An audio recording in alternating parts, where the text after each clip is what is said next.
বাজারে চলছে পেঁয়াজ বেচা বিক্রি মুড়ি কাটা প্রিয় দর্শক, মার্কেটে চাহিদা রয়েছে স্বাভাবিক মতোই এবং আমদানি কিন্তু ব্যাপক রয়েছে।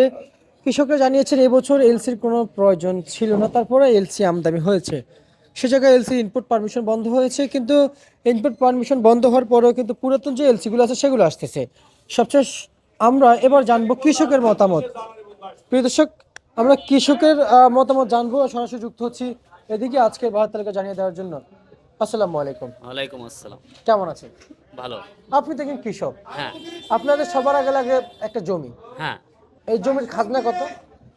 জমির খাজনা আমি নিজে এখন তো জেনে আমার জানা নাই। দেন নাই? না, আমার জানা নাই। কারণ এটা হচ্ছে মানে আমরা বাপদাদার কেলে জমি চাষ করি, তারাই এটা লেনদেন নিজস্ব করে। জমি। হ্যাঁ, নিজস্ব জমি, বাপদাদার কেলে জমি, তারাই এটা লেনদেন করে। আচ্ছা, আর যার নিজস্ব জমি না, লিজ দিয়ে যে করে যে ওইটা লিজ। ওই জমির খাজনা দিতে হয় কি করে? ওই জমি লিজ দেওয়া জমির তো খাজনা না। লিজ দেওয়া জমির হলে আপনার তার মূল্য দিতে হয় হলো আপনার শোনকরা, বছর শেষে শোনকরা 1 বিঘা জমিতে দিতে হয় হলো আপনার 30,000 টাকা, 35,000 টাকা। আচ্ছা, এটা হলো এবার আসেন, এবার 1 বছরের চুক্তি। জি, এবার আসেন আমরা আর একটা দাফা আগে, যেমন এই যে সার বিষ কীটনাশকের বাজার, ওইটা কি অবস্থা আছে? বিশেষ করে সারের বাজারটা আছে সিন্ডিকেটের ভেতরে, কারণ সার আমাদের কিনতে হয়। সারের ন্যায্য মূল্য আছে দেখছি আপনার 1,000-1,200 টাকা। সেই সার আমরা কিনি হলে 1,600, 1,700, 1,800 টাকা বস্তা। যার কারণে সারের বাজার আছে হলো সবচেয়ে বড় সিন্ডিকেট। আচ্ছা আচ্ছা আচ্ছা। হ্যাঁ, এইটা হলে চেক দেওয়ার দরকার। আমরা কৃষক সঠিক মূল্য দামে সার পাচ্ছি না। জি, আপনার জন্য আমি 4-5টা প্রশ্ন রয়ে গেছে। আর আরেকটা হচ্ছে যে, যেমন সরকার থেকে কিন্তু কৃষকের জন্য কিছু বরাদ্দ থাকে, কিংবা একবার বাংলাদেশে কিন্তু একটা নিম্ন থেকে উচ্চ পদ, মানে পদ যারা আছে সকল পেশার শ্রেণীর জন্য কিন্তু সরকার থেকে কিছু বরাদ্দ থাকে, হ্যাঁ, থাকে। কিন্তু সেটা কৃষকের জন্য আছে কিনা একটু জানাবেন। সেটা অবশ্য কৃষকের জন্য আছে। দেখা গেল যার প্রয়োজন সে পায় না, যার প্রয়োজন না সে পায়, এটাই হয় আমাদের দেশে। আচ্ছা আচ্ছা এটাই আচ্ছা। বাস্তবতা। তাহলে তো এই এই সমস্ত অনুদান দিয়ে তো কোনো লাভ হবে না। লাভ হবে হয়ও না আমাদের দেশে। আমার তো মনে হয় যে দুর্নীতি, যারা দুর্নীতিবাজ তাদের হাতে পড়তেছে। ইয়েস, এটা দুর্নীতিবাজদের হাতেই পড়ে। কৃষক কিন্তু, যারা অরিজিনাল কৃষক তাদের হাতে পড়তেছে না। যারা কৃষক তাদের হাতে পড়ে না। আচ্ছা, আর একটু জানবো, এই যে পেঁয়াজ এখন যে দাম পাচ্ছেন, আমরা শুনতে পাচ্ছি গেল বছর লস খেয়েছেন, কিন্তু এবছর আজকের দিনে কি পরিমাণ দাম পাচ্ছেন? আজকের দিনে দাম পাচ্ছি আপনার 40-45। আচ্ছা, এই হলো বাজার। এইসব বাজার। আর এদিকে রসুনের যে সারা বছর লস গেল, এবং গেল বছর কাঁচা সিজনে 110 টাকা পর্যন্ত কাঁচা রসুন বেচা বিক্রি চলছে, সেই রসুন পাইকারি মূল্য আজকে কত চলছে?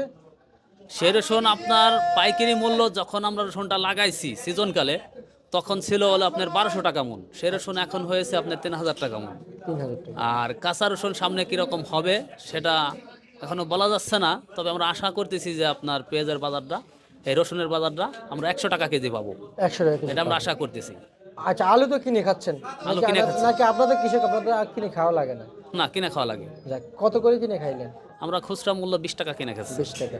তাহলে পাইকারি কত হবে? পাইকারি আপনার কত হবে? পাইকারি হবে আপনার 800। আচ্ছা, 18 টাকা কেজি হ্যাঁ। নাকি? হ্যাঁ। আচ্ছা, তা আপনাদের এই যে এখন এই যে 20 টাকা 22 টাকা যে দাম পান, এটা কি ন্যায্য হয় আলুর? না, আলুর বাজার ন্যায্য হয় না। তাহলে আপনাদের কৃষক হিসেবে কেমন বুঝতেছেন? কৃষকের পারিশ্রমিক হিসেবে আলুর বাজারও ন্যায্য হয় না। তাহলে কত দরকার? আলুর বাজারটা মিনিমাম 30-35 দরকার। আচ্ছা, এই এলসি নিয়ে বাণিজ্য মন্ত্রণালয় কিংবা বাণিজ্য উপদেষ্টার উদ্দেশ্যে কি বলতে চান? কারণ উনি তো সবকিছু আমদানি করে, উনি তো বাণিজ্য উপদেষ্টা। ওনাদের উদ্দেশ্যে আপনারা কি বলতে চান? ওখানে ওনরাই তো এটা মনে করেন যে এই ইন্ডিয়ান পেঁয়াজটা আনে, ওনরা বাইরে কান্ট্রির সাথে ডিল করে এই ইন্ডিয়ান পেঁয়াজটা আনে আমাদের দেশে পেঁয়াজের দাম কমায়, কৃষকের মাথায় বাড়ি এতে। আচ্ছা আচ্ছা আচ্ছা আচ্ছা, বুঝতে পারছি। আর হচ্ছে আমরা যদি বলি, এই এই যে আমরা যে পেঁয়াজ দেখতে পাচ্ছি, আমরা যে পেঁয়াজ দেখতে পাচ্ছি, এই সমস্ত পেঁয়াজ তো আপনারা কৃষককে নিয়ে আসছেন।